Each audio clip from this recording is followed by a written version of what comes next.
Good evening, everybody. Welcome to tonight's edition of the Triangle Area SQL Server User Group's main meeting.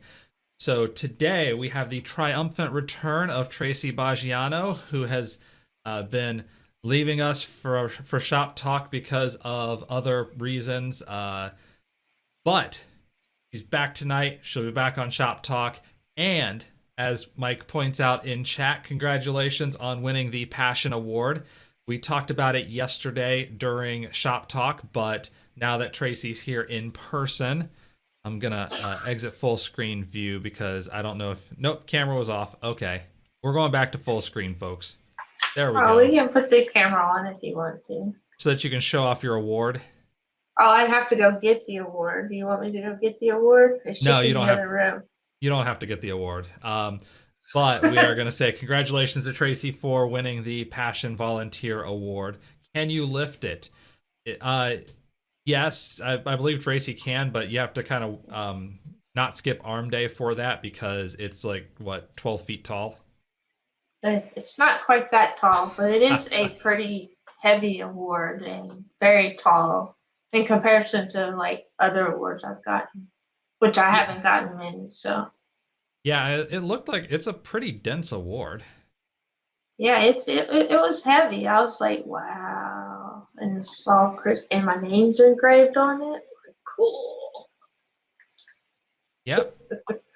Good stuff that. So that was our primary announcement for tonight, that Tracy's back and award-winning Tracy is back. Thank you. This evening's session will be all about dbachecks and dbatools. And with that, take it away. Alrighty, I shall do that. So we're here to talk about configuring your SQL Server with dbatools and dbachecks. We'll primarily be looking at how you run dbachecks and trying to fix all the things it finds on your SQL Server so that you can configure your SQL Server appropriately. As you all know, most of you anyways, unless you're not actually in our group and you're attending remotely, which you could be. I'm Tracy Boggiano. I work for DocuSign. The best way to reach me is just to go to my website, databasesuperhero.com, because Boggiano is hard to spell. See, even the PowerPoint got it wrong. Boggiano, whatever that is. But anyways, I like to point out a few things on my slide deck, not all of the icons because that would be too overwhelming, but I always point out a couple of my volunteer things that I'm passionate about. So the one in the top right corner, the North Carolina Guardian Ad Litem program, I advocate for foster kids in the court system. They really need advocates in like every county and every state and stuff. So like if anybody's interested in doing that, hit me up and I'll convince you to do it. I've wrote a blog post about it. It made Brent Ozark cry. So see, it's worth doing it.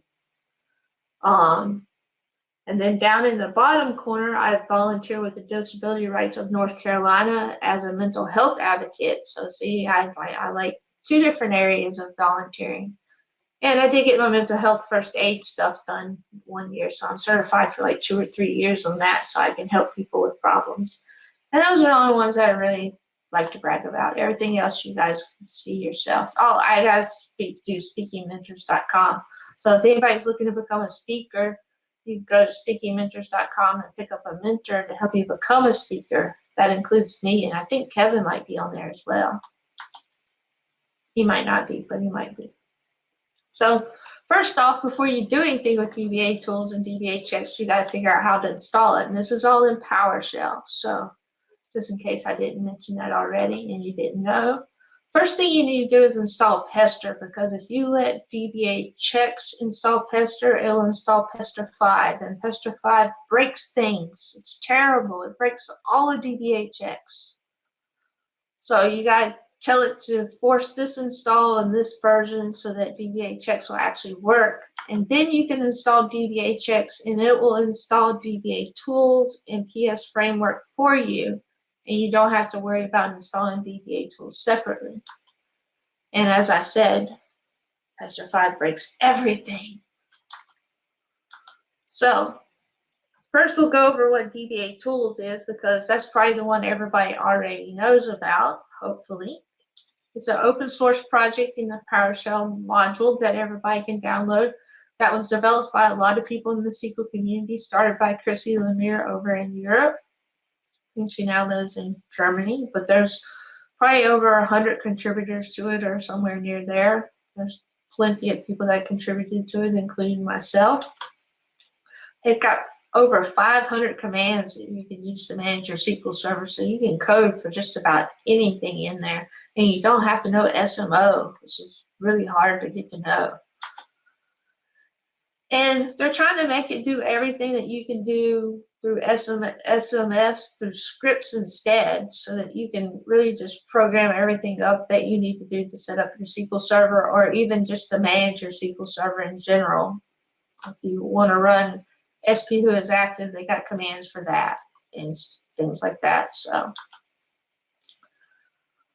more about dbatools. If you want to see some of the commands that they have, you can run this command here, the git command -module dbatools. I did a format wide with name because otherwise it just spits out this really long list of names because there's 500 commands. But it's also easier just to go to their website and go to -commands, dbatools.io-commands. Sorry, I'm hearing background noises. That's something I should know about. I guess not. Okay, so you can go to their commands website and see all the commands they got. Most of them you can click on and see the help for them, so you can see what all they actually do. So a little bit about dbachecks. This is a project that is also open source and developed by the SQL community. Is created by Rob Sewell. And it actually runs tests using Pester against your system and checks what your default configuration is against what it should be. And it provides output to Power BI, to a table, and to a JSON file. And the Power BI report actually reads your JSON file that it exports into Power BI so that it can show you the report. And it uses dbatools functions behind the scenes to retrieve all the values to be tested. So, or SQL commands, one of the two. And the framework for testing it is another PowerShell named Pester, which I already mentioned that earlier because I got ahead of myself. It has very few commands. This is all the commands it actually has right here on this widescreen view. So it has like maybe 15, 20 commands at the most. So it's very easy to get used to and use and do things with. So if you run the command git dbachecks, you can get a list of all the different checks it will actually run and what tags they have. Tags allow you to run things that are just for that specific thing. So if you want to run a check and you want to see everything that's related to security, for example, as we see with database mail enabled, you can run it with the tag and say security, and it'll run everything that's related to security, which we don't have another one related to security on this page. So it made sure it said agent instead. That way it would run just these ones that say agent and not run all the other ones with it. So you can customize it to run certain things. This is the best way to run it as the default output. You specify invoke dbachecks, what instance you're running it against, the computer name, if you have like failover clustering and things like that, then it needs to check on the computer wise. Tell it to run all checks. You can get into tags later. I'll show you how to exclude tags and things like that. And show summary and pass it through to the Power BI data source, which will generate the JSON file. And then you can start up the start command down there starts Power BI for you. And then once Power BI is spun up, you can hit refresh and it'll actually load your data in there. By default, it loads Rob's data in there that he has preloaded into the Power BI report. And this is an example of what our report will look like by default. There's a whole bunch of stuff wrong with the server when it first gets installed. It has no SQL agent alerts. The default auto growth is wrong. No backups have been ran. All the scripts aren't on there. There's just all kinds of stuff that's broken. So we will go through and try to fix most of these, but not all of these because I haven't coded for all of them yet.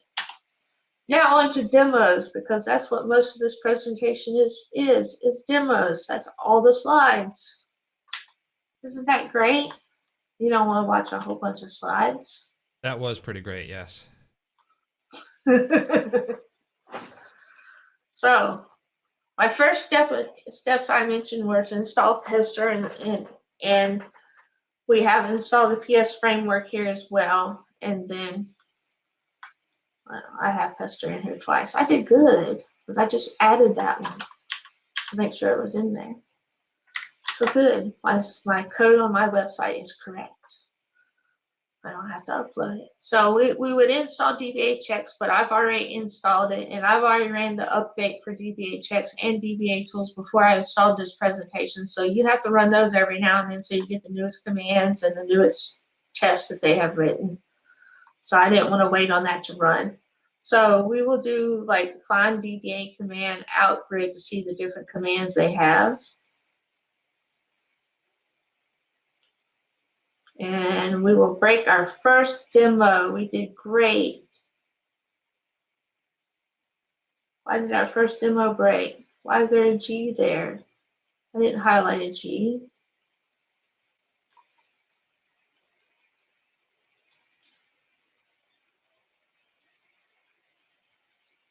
And we will get no commands back.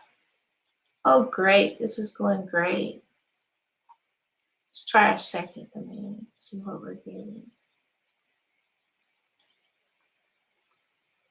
Second command works, and it's the same command except with a tag. Weird. Oh, I did outgrid view. That's why. Huh. So my first command, I told it to put it in grid view so I could actually sort it and search for things, and I forgot I did that. That's how long it's been since I did this presentation. So it did work the second time, not the first time, because it put some weird G in there. Maybe my cat stepped on my keyboard. But this lists all the commands that are in dbatools that you can use to find things. So if you want to find anything to do with like the agent, you would type up in the criteria, like agent, and add the criteria. And it narrowed it down to anything that had agent in it.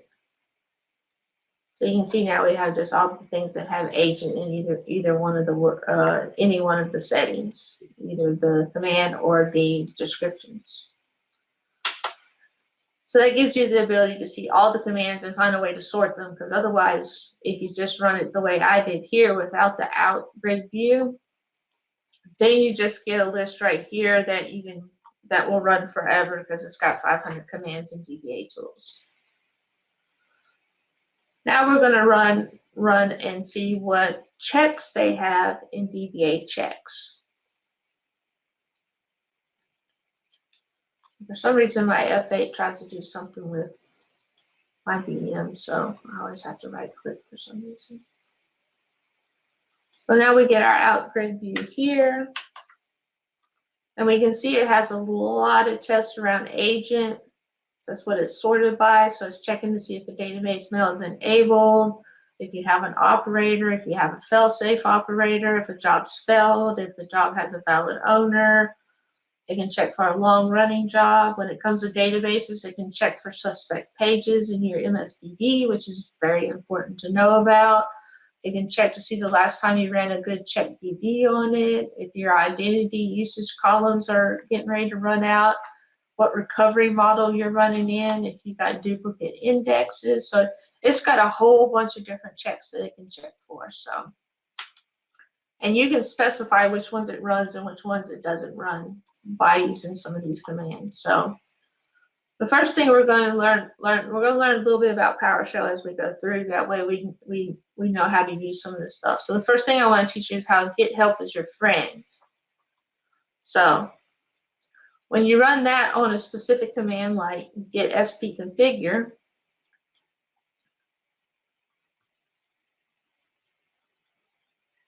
and it takes a second, I don't know why, it returns all the parameters that you need for running it, in the syntax for running it across your server, and the description for it, and related links to it on their website.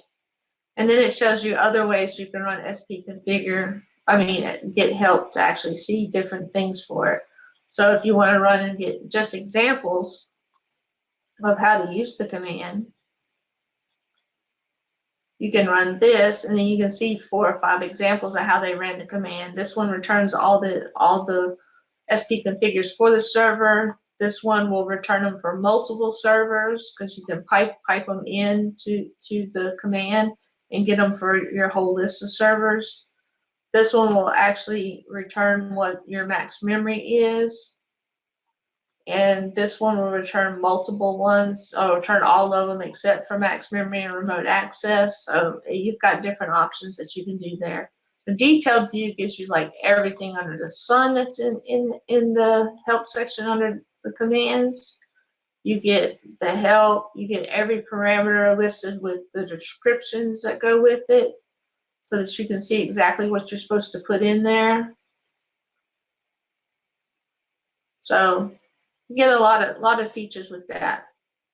And even with full help, you get even more details.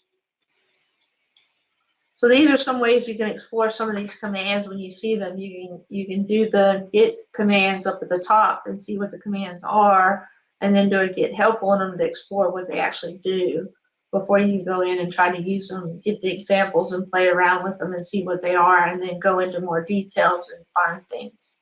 And then you can actually pull it from an online source, and we'll avoid doing that just because it's not as much fun when you're playing during a demo. So we did look at our Power BI report, which doesn't have an icon right now. And when we refresh it, because I just ran it, we're going to see how many things are bad. And we're going to slowly go through and try to fix some of these things up. Well, not really slowly, but slow enough where you guys can follow along.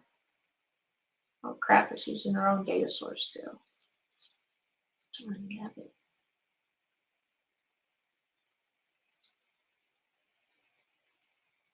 It still came out correct. Cool.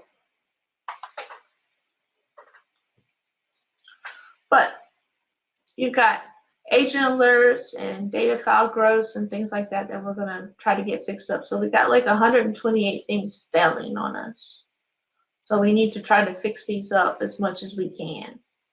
Like I said, we're not going to get to everything because I haven't coded for everything, and some things don't even have a job for dbatools thing for them, even in my code yet. So I've actually wrote one function so far, and they haven't merged it in yet. We've been going back and forth on that actually tonight. So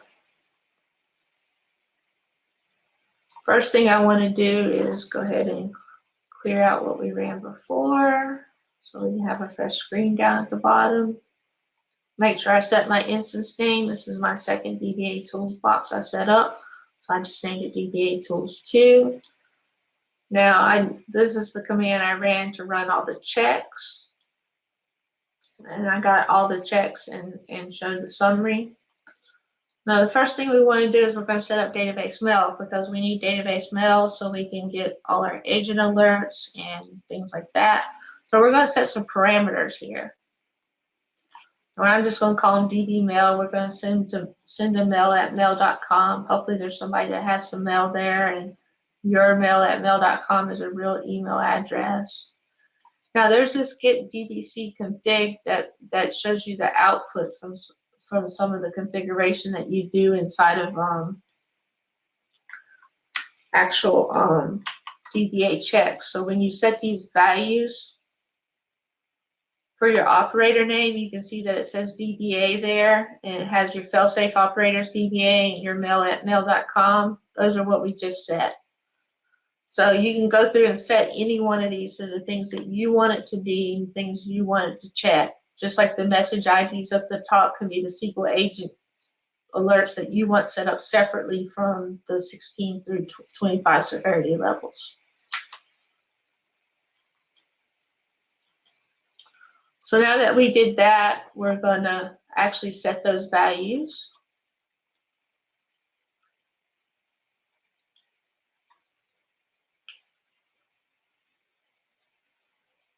By using our dbc config, and then we're going to actually connect to our server.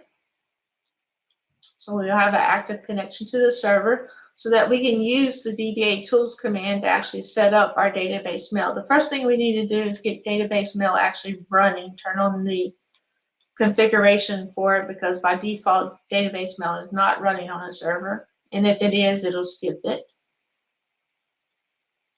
So now we've got a new value where database mail now is actually enabled and running on the server.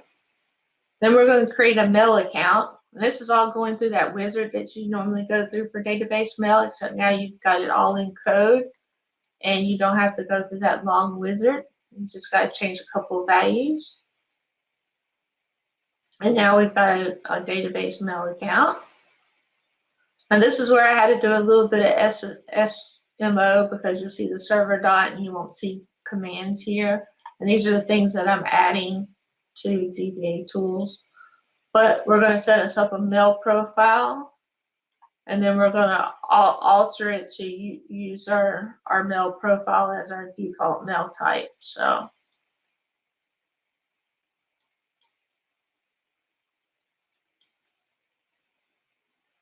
and then we need to have an operator set up there. I've wrote a new command for this, but it hasn't been merged into the code yet for dbatools. So again, we have a tad bit of SSMO there. They did have one to test to see if you had the right operator there, and we'll find out that we don't, and then we'll create one. But there is a new command coming to dbatools where this part of the code will be replaced.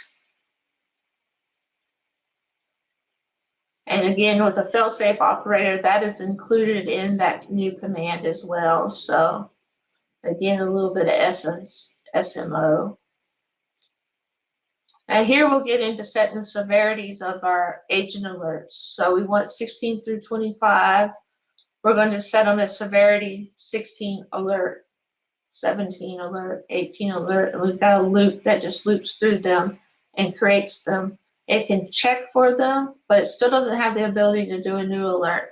Again, on my to-do list for dbatools. When I first wrote this presentation, I didn't realize some of the stuff that dbatools was missing.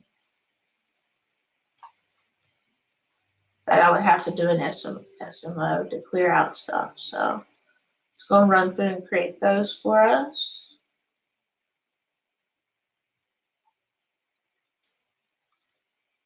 And then I like to have, in addition to the corruption and page suspect errors, I like to have 829 as well. That's a newer error message. So I've added that in here. We probably should add it to our config as well, so it checks to make sure it exists, but I haven't done that in this code.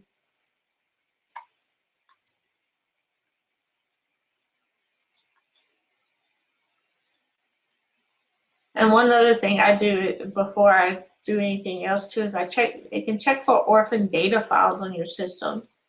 And it usually finds a tempdb file. Let's see if it finds one this time. It did not this time. So now we can run our PowerBI report again after we close it.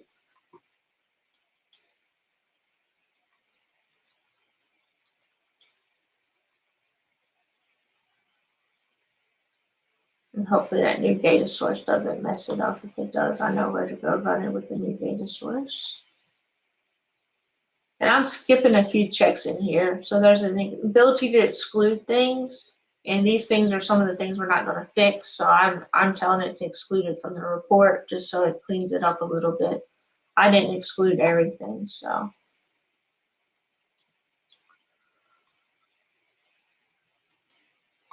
Now the next thing that we want to look at is all the hologram scripts. You can actually install the database maintenance solution using dbatools, and it'll have all the jobs there. But your problem is once you get all the jobs, you have no job schedules. So then you got to set up job schedules for them all. So you can do that all with dbatools. they actually do have commands for that to set up a DB agent job. It'll set up a new one or set one if one doesn't exist, based on what we got here. And I just feed it in an array of jobs that I want to run at Sunday at midnight, is what I named my schedule. Let's see if we got the correct dashboard. PowerBI takes forever to open. You know, I just downloaded a new version of dbatools, PowerBI like 2 days ago, and they got a new version out. Yeah, I updated everything. I'm crazy right before presentation. Update everything. Nothing could. Nothing could go wrong. Windows updates, SQL updates, everything. And then they released another one. Like, I didn't notice it until like 15 minutes before I got on. I was like, okay, no, I'm not upgrading that. I'll take too long. Let's see if we got our number of failures down. We'll have to hit refresh and make sure it's using the right data source too. Because last time it was using CIS. I don't know why it messed that one up for me.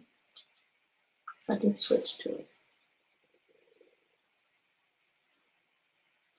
You should see that first number that was 39 go down. Otherwise, I've got to figure out how to switch to data sources and run it again. Yeah, I used the wrong data source. So let's. Oh, well, it still went down. Cool. It must just be output into the same file, even though I'm not specifying CIS. So now our SQL agent alert things are taken care of. They're all gone. So now we're down to only 89 failures instead of like 130 some that we were at. So now we've got a few more things that we'll clean up here. We'll start with all this stuff, because without all this stuff, we can't take care of backups and check DBs and things like that. And that takes up a lot of these extra things.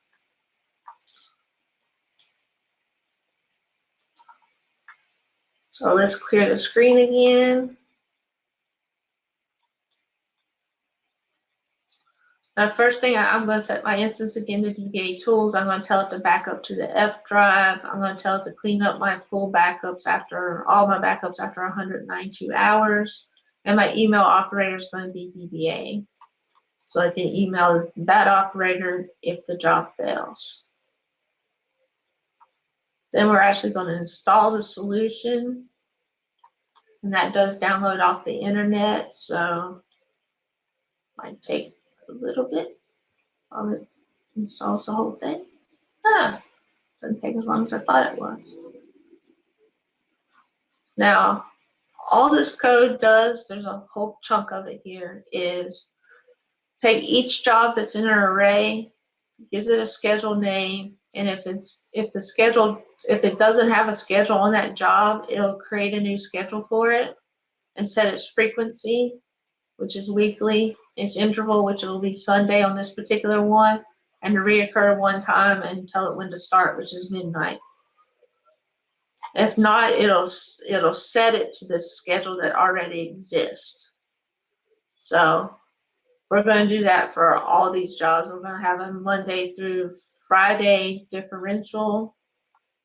Then we're going to have a Saturday midnight one that does a differential as well, because you couldn't do them together. Then we're going to do our logs every 15 minutes.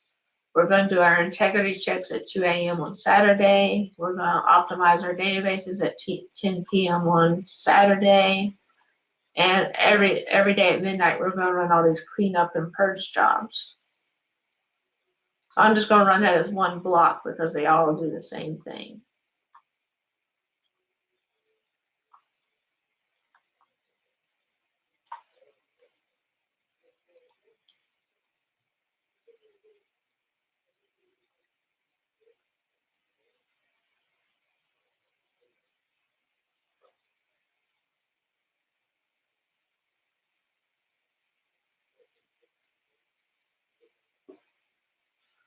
Then we're going to go into get all our DBA jobs where the operator email is equal to null, which means it doesn't have one.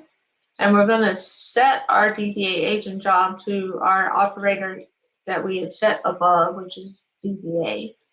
So now we'll actually get alerts from them if they fail. And you can see that it had to set it for a bunch of different jobs. You can see all the different jobs it had to set it for.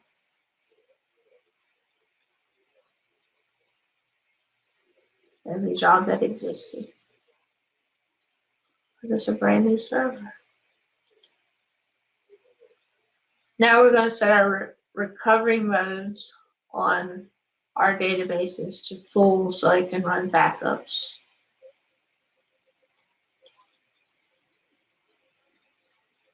Let's go back up and see what that command did. And it did the MSDB for us. So we have, oh, that's the database I specified.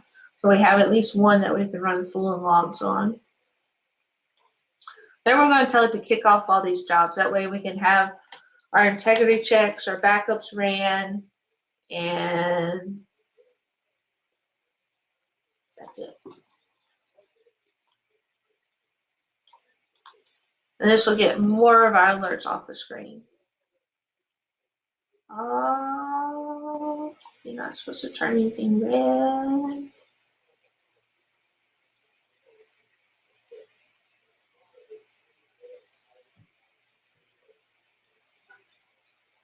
Did they change the way they named the jobs on me?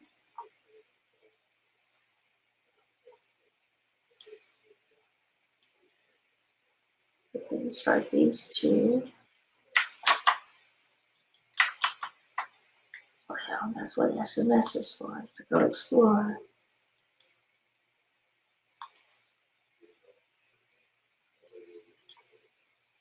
Nope, user database full is there, and system database full is there.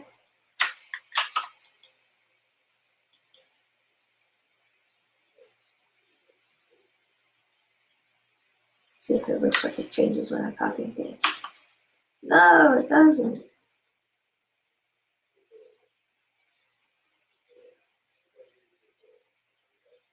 It's really weird. Was it actually like it kicks it off too?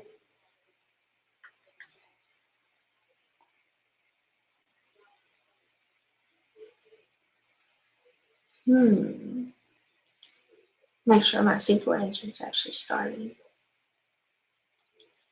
You know I told it to start when I started it up. The job activity, see if any of the jobs actually ready.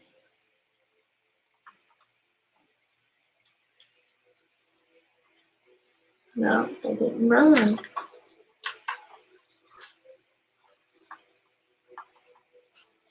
Well, that just bites. Demo failures. Fun, and now my mouse is just spinning on me.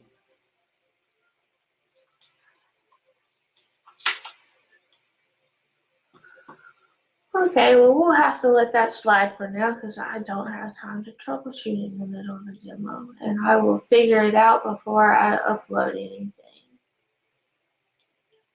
But we'll go back and close our Power BI report and rerun it and see what things it does make disappear, at least make the jobs that don't exist disappear.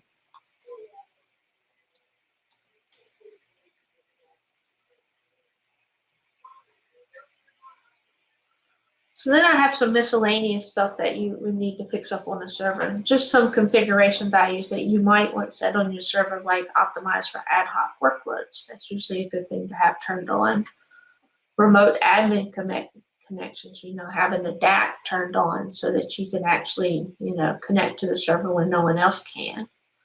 Having backup compression turned on by default. Setting remote access to 0 so that, you pass security compliance. Setting your max job, installing other community tools. You can even install SQL Watch, which is a community tool for monitoring stuff. You can run Glenn Allen Berry scripts diagnostically for it as well. So there's a whole bunch of stuff that you can do that we'll cycle down through here once we refresh our Power BI report.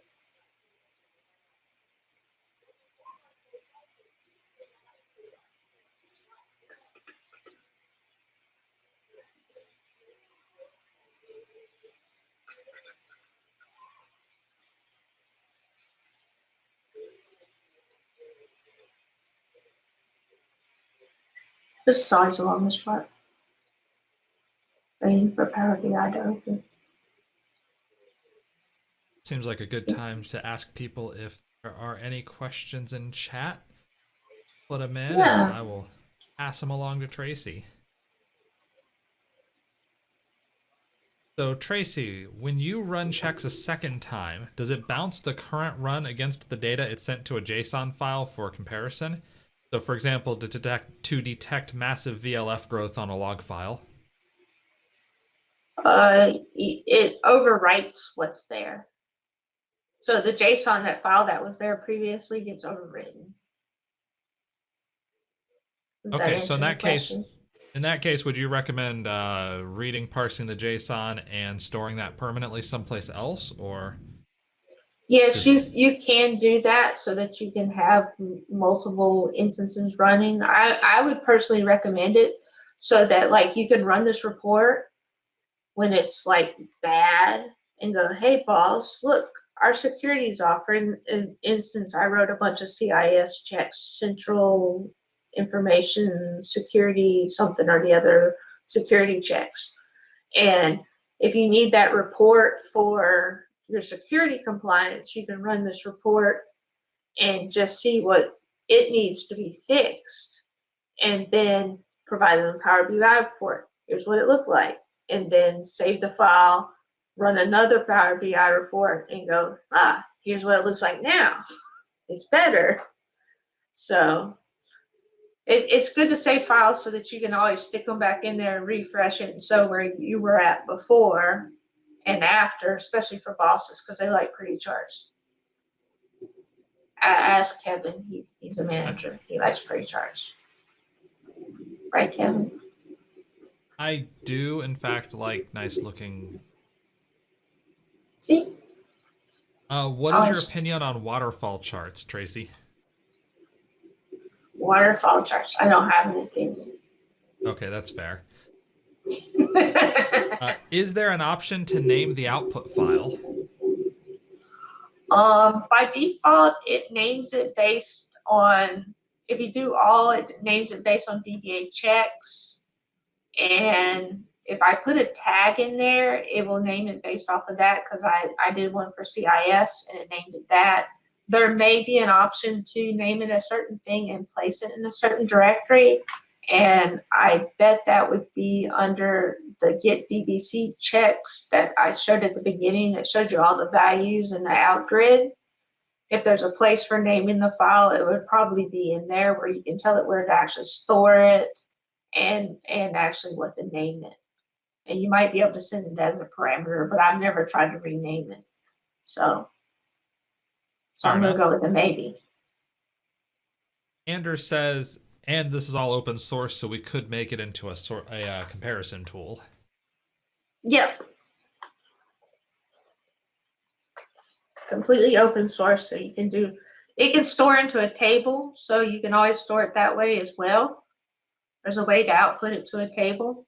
But again, managers like pretty charts, so. This is true. You can make pretty charts from tables.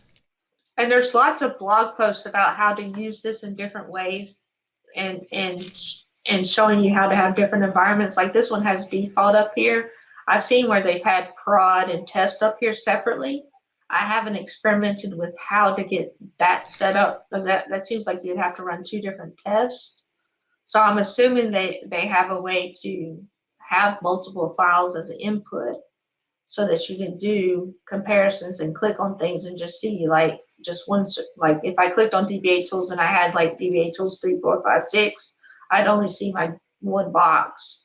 And again, if we actually had prod and test set up there, we would just see prod or test if we clicked on them. So there's ways to get multiple input files into this one file in this one report. And that may be one thing you could set up is have it by date instead of by environment or something if you wanted to do that. So, but there's a lot of blog posts about how to go about configuring some of this stuff. So mine's stuff's pretty basic at this point as far as the presentation goes, and will grow more advanced the more I give it. It's grown since the last time I did it. So. Any more questions? Well, yes, but I'll talk to you about this one afterwards. Trying to get you to give the same talk to the PowerShell user group. Oh, so I'll put you okay. I'll put you in touch with Mark. Easy enough. Okay. More talks to give. I can do that. But as we can see, the all the holograms alerts have went away. So we managed to fix some stuff again, which is what we were trying to do. So on to all the miscellaneous stuff that we can do that you just do because you like your servers. So we're going to set our host again to dbatools. It's already set to that, but I always just run it because it's in the same file. And we're going to clear a screen. And we're just going to configure some parameters for spconfigure. I'm going to run those as one group, and then we'll see what all pops up down at the bottom as far as what they were originally set to. So our remote access was originally set to 1 and 0, and for CIS reasons, you're supposed to have that on 0. I had a whole project around that CIS security thing. That's why it's in dbatools now. I like backup compression on, so we set that. We put the DAC on. I love that to be on, even though that's a security violation on CIS. And optimized for all I workloads has been recommended since like SQL 2008 now, so we should have that turned on. And then we want to set our max stop to whatever it should be for that server. This is a 2-core server, so it's probably going to be set to 2 or 1. Well, it doesn't actually tell you what it set it to. That's a bummer. We'll have to go look and see what it did. Microsoft, the installer itself says set it to 2. So, but we can actually use it to install community tools. Like I said, the SP who is active, you can tell what database to install it in. First responders kit as well can be thrown in there. Despite some errors that it throws, it actually puts the procedures in there. They might have fixed it since the last time I ran it, but it actually throws some errors. So I'm going to run these separately just because one throws errors and one doesn't, just in case the other one started throwing errors now too. But it reads it from a stream off of GitHub and a zip file and installs it, and then you have the latest, newest version. Wow, that is a really new version. I don't even have that at work.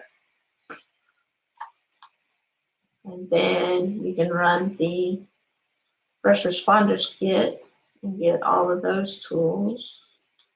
See if it spits out any errors. Just warnings this time. That's good. And most of these are just because it's looking for a particular procedure and stuff. And it says it could not execute at least one thing in there because of a null expression or whatever, but it actually puts them there. And we can go verify that in just a little bit. Then, I don't know if y'all noticed, but I wrote a book on Query Store, so Query Store has to be in here. Seems legit. Seems legit, right? So we're going to turn Query Store on for MSDB. I used to have it set to turn on for model here, but then I had to put in a PR to get it changed so that you could, because it wouldn't let you. And then for some reason, the SMO has changed to where you can't turn it on with SMO to model anymore. So if you want it on your model database, sorry, you can't use dbatools to do it because they changed the SMO. So we're going to set a couple config values so that we can have some trace flags turned on. And I think 1.1.7 is actually defaulted in 2019 now as well, and 1.1.18. So we're going to tell it to skip some of these stuff, and we're not expecting to see this one anymore because it's defaulted. But we do want to not see all the backup stuff written to our logs, because that fills up our logs forever. So this is going to tell us what trace flags that we want and actually check and have it set for the correct policy. And then we'll actually set our trace flag that we actually do want turned on. So now it knows to only check for this trace flag to be on.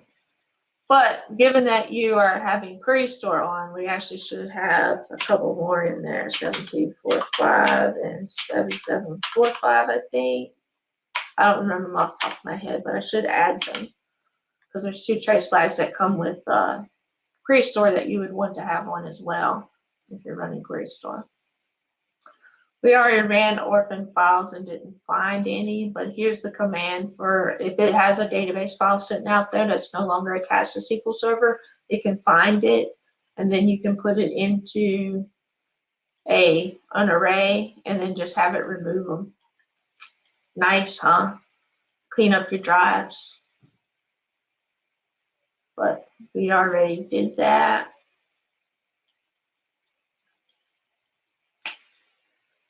And we'll go and run our checks in a little bit. So another thing that you can do is set your power plan that's not actually in the checks that it runs.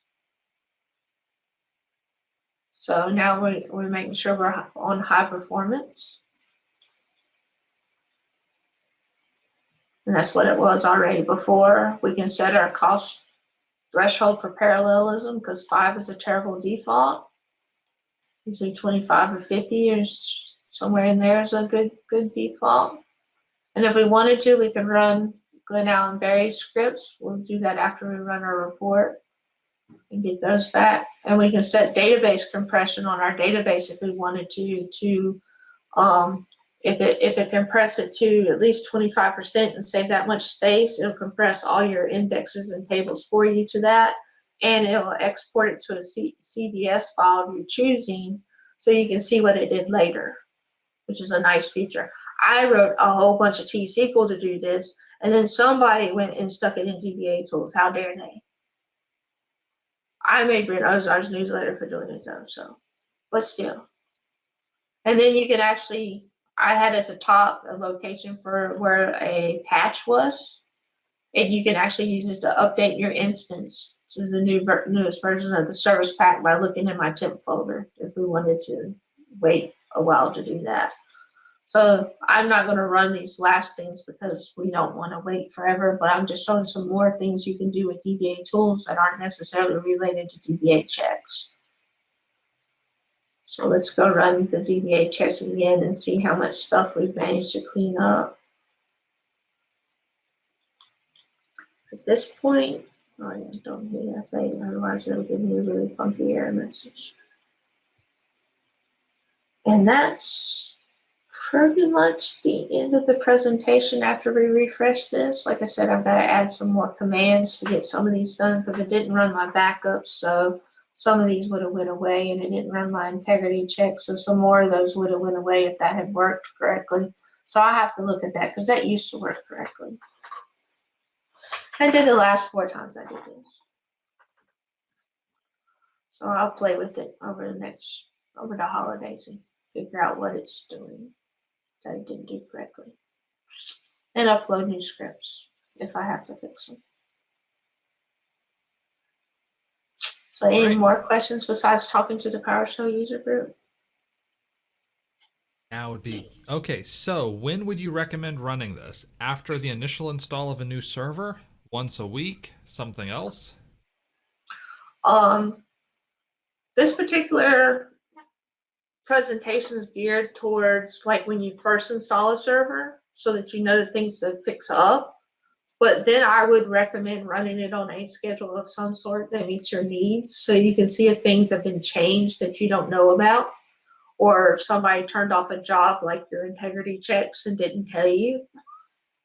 So I would say probably run it weekly and just double check the output and make sure it matches what you had the week before. After you get everything set the way you want it. And then you can do excludes. So like if you don't want to worry about CLRs for some reason because they're perfectly safe on your system because they're in SSIS, because I know SSIS has a couple of them. You can actually go in and exclude tags up here and tell it not to test for certain things. Like I told it not to test for certain extended events or ping the computer The disallocation unit, I have no control over that in Azure, and it's to off. Don't ask me why. I have no HADR set up, so I told it not to do that. I don't want to see if query store is disabled because I wanted to enable. I have no log shipping, so I didn't check for that. So you can go through here and tell it which things not to check because you don't need them checked. And then you can consolidate that report down just to the things that you want to look at. As well as if you find a tag, you can actually just do tags and do like CIS. I know it's checks right here. And do CIS and just run the security checks that I wrote for CIS and see if it meets their standards, if you have to be CIS compliant or something. So, but I would recommend running it regularly just so that you can make sure that it still matches the output from the last time you ran it. Because you just never know if somebody changes a setting, changes your full recovery to simple and doesn't tell you.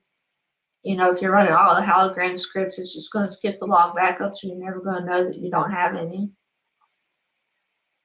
Unless you got some other alerting set up for that. This will help you keep things in shape. Once you get everything configured and you've got your script set up that can reconfigure things the way you want them, it's very easy to go in and fix things that have gotten out of whack, as they say. Or as I say anyways, my technical term for things.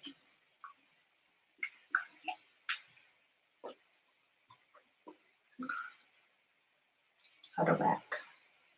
Oh, and I didn't close this, so it's not going to open by itself. Darn it. Sorry, it opened. Refresh.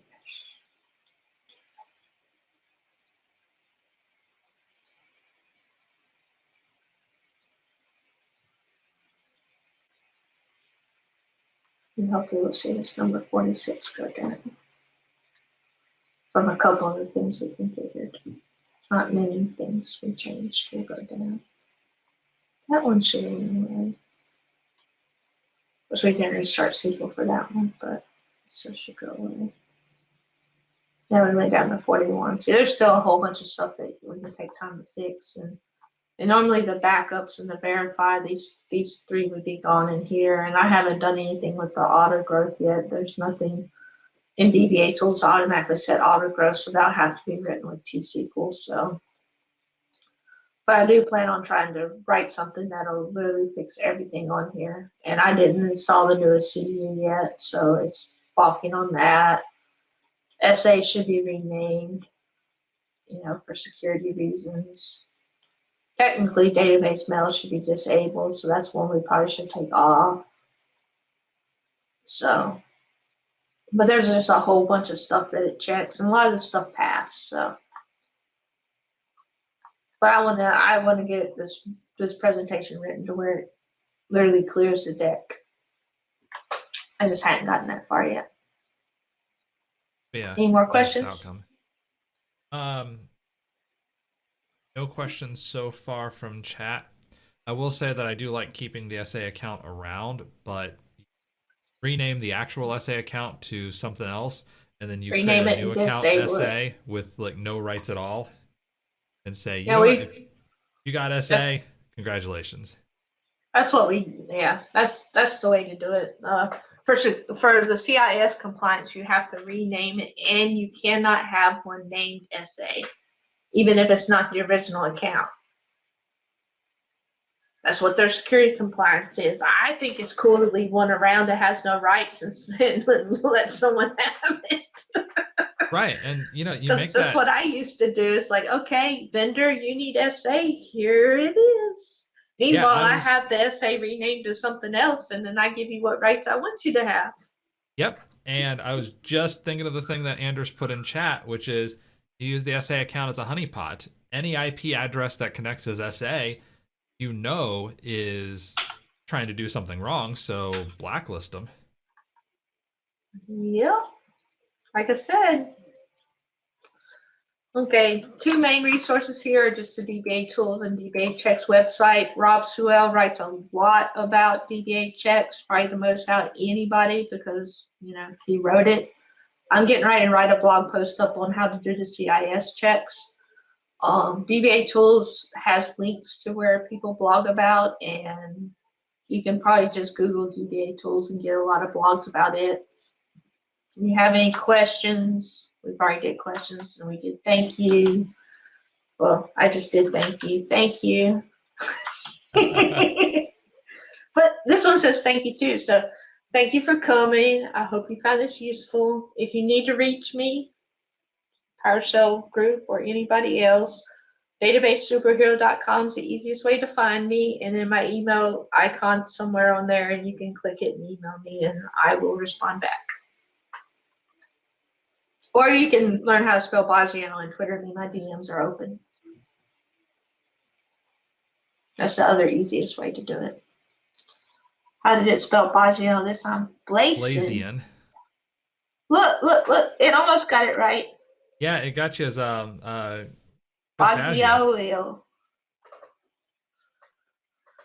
Oh. It almost, it got close one time. All right, with that, this is the last time for questions from anybody in chat who has additional things they want to ask, as we try to teach PowerPoint how to spell Tracy's name correctly.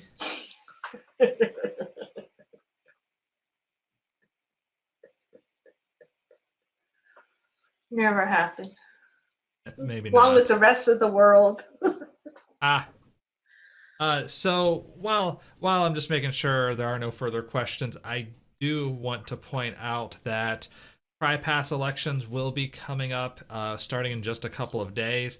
It'll be a straight up or down vote for the slate of nominees. That poll will be posted on Thursday, will be available through early December. I believe it's December 3rd, but don't quote me on that right now.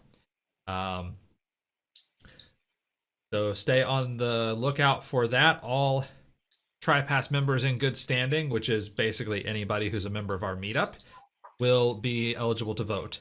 Will there be speeches? Anders asks. Have I not done enough speeches? Are you not entertained, Anders?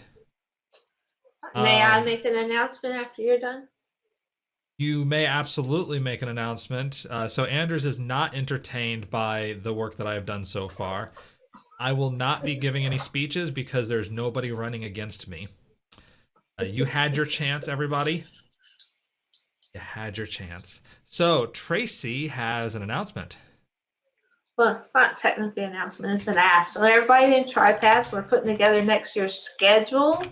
So if anybody's interested in talking about anything, let me know so I can get you on the schedule. And again, if you need a mentor, there's lots of them available at speakingmentors.com, including myself. I can't remember if Kevin's on there or not. He may or may not be. He's not. He's not as cool as me, but that's okay. That is a good thing to bring up, though. Not the coolness factor, but that we are looking for TriPass speakers for the upcoming year. If you are interested, talk to Tracy, or talk to me, talk to Mala, Rick, Tom, basically anybody on the TriPass board. And yeah, because if not, Tracy's going to get the schedule filled up as fast as she can come December. Yeah, Mike, get that Windows function presentation going.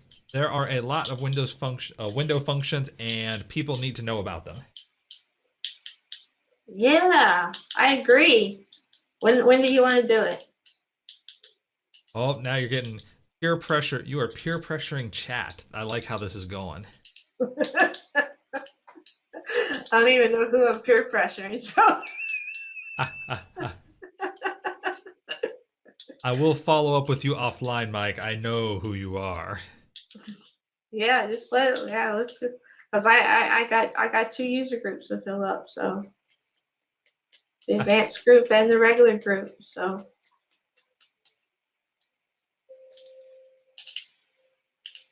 that's my project starting December 1. This is at least get the first 3 months full. So Anders wants to do one on availability groups at massive scale. Hey, do it. Somebody did it at Summit. You can do it better, I bet. And massive scale, I'm guessing, means the thousands of databases you're working with. Mm-hmm. So that would be a very entertaining talk, where availability groups So what too month? close to breaking down. Because I know who you are. So, all right, if you do have additional ideas for sessions, hit us up. If you're volunteering to give a session, definitely talk to us, and we'll get you on the schedule. In the meantime, it looks like that was all of the questions for tonight. Oh, what's the name of the lady who did the presentation on technical writing? That is Kathy Kellenberger. Just got her name here in chat. She did a book on window functions. Yes. So she has a window function book. Itzik Bengan has a window functions book. Both of them are really good books. Worth diving into. And with that, we are going to wrap up the stream for this evening. Thank you, everybody. Thank you, Tracy, for presenting tonight. This has been an interesting talk about dbachecks and adding in a slew of new checks. All right, no problem. I enjoyed it. This is my newest presentation, so gotta get a few spins in so it gets better and better. That's true. That's true. And we are going to come back at you next month for the main meeting for sure. We'll have to check the rest of the schedule. I believe we may have an advanced DBA group meeting. Samir's on there. I don't know. Did he ever make it out India? Boy, that's a good question. We'll follow up. I was going to check after. I was going to check after next week on him. Yeah. So we'll hopefully have an advanced DBA session for December. We'll definitely have a main meeting for December. No data science session. We'll have shop talk, and stay tuned for whatever other crazy ideas I come up with. So with that, everybody, have a great evening. Good night.